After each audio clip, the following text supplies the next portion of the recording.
Zdravím priateľov prírody a včelárstva zvlášť. Dneska máme 28. apríla a mnohí z nás máme dilemu. Odkvitá nám repka, začína nám kvitnúť agát, ktorý sa nám otvára. Sice tie neskoré agáty ešte majú len takéto jemné biele strapy, ale vy, čo ste z nižších polôch Slovenska, najmä z juhu, tak už viete, že ten agát je už pekne, dá sa povedať, rozkvitnutý a už teraz každým buď zajtra, pozajtra budú do ňo chodiť a budú prinášať sladinu. Moja situácia je taká, že ešte mám trošku neskorší agát. Počítam, že začne kvitnúť niekedy o nejaké 3-4 dní, čiže okolo 1. 2. mája.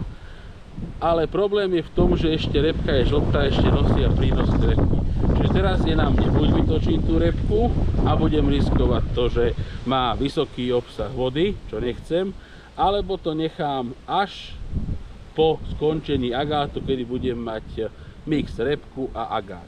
No teraz sa pozrieme, lebo niektorí ste písali, že ako zistiť, viete, že môžete odmerať refraktometrom.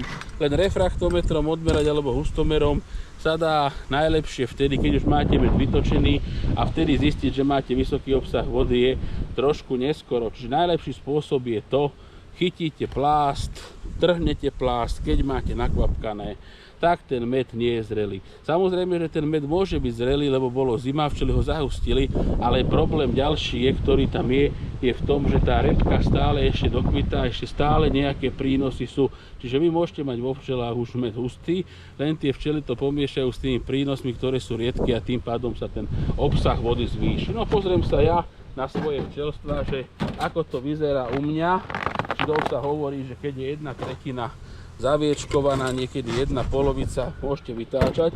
Samozrejme včelstvá sú po prehliadke, sú tu, robil som aj zberný medník, sú tu aj plásty, teda aj medzistienky, ale vidíte, toto je prípad toho, že to je čerstvý med, tu to není o čom toto vytáčať, takéto rámeky určite nebudem. Pozriem sa na ďalšie rámeky, v akom stave sú. To je pelový rámik. To je taký starší rámik, to je nič. Napríklad tento. To je rámik, ktorý je čiastočne zaviečkovaný, ale vidím, že tie bunky sú naplnené do nejakých 2/3, čiže toto určite nie je na vytáčanie. Samozrejme je tu veľa medistien, nakoľko som robil zberný medník. Pozrieme sa teraz na iné včelstvo, náhodne, aká je situácia. Tu sa môžeme pozrieť.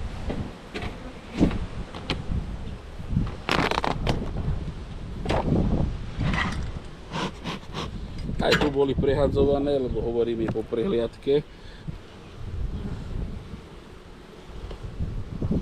Toto je už zaviečkované, je to plnšie, ale stále je to riedky med. Aj tu.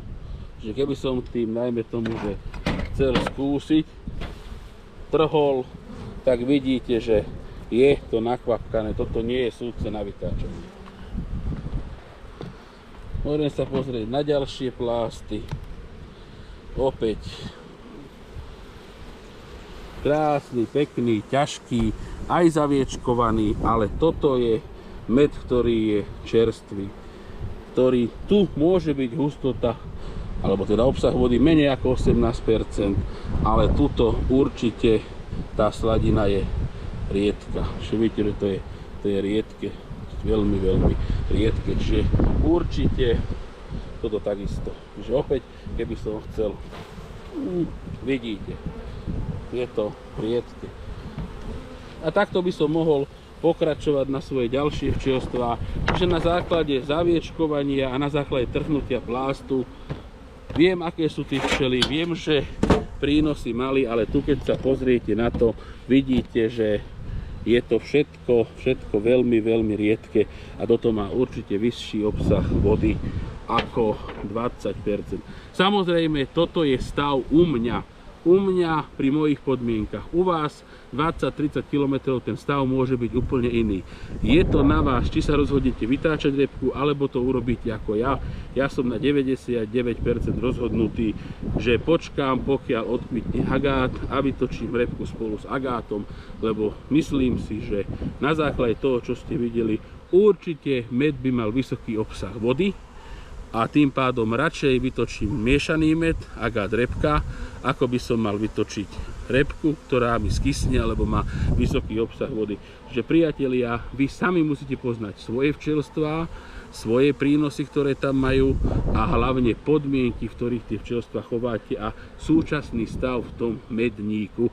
Čiže ja som sa rozhodol, že budem vytáčať až po agáte, ale vy sami sa musíte rozhodnúť, kedy budete vytáčať, aký hustý je ten váš med. Tu sami dobre vidíte, že vytáčanie v tomto prípade neprichádza do úvahy. Teraz hlásia 25 stupňov niekoľko dní, bude kvitnúť agát, čiže aj keby tá repka odkvitla, už v priebehu pár dní tam budú nosiť opäť čerstvú sladinu z toho agátu, čiže opäť ten obsah vody sa zvýši. Čiže je to na vás, kedy sa rozhodnete.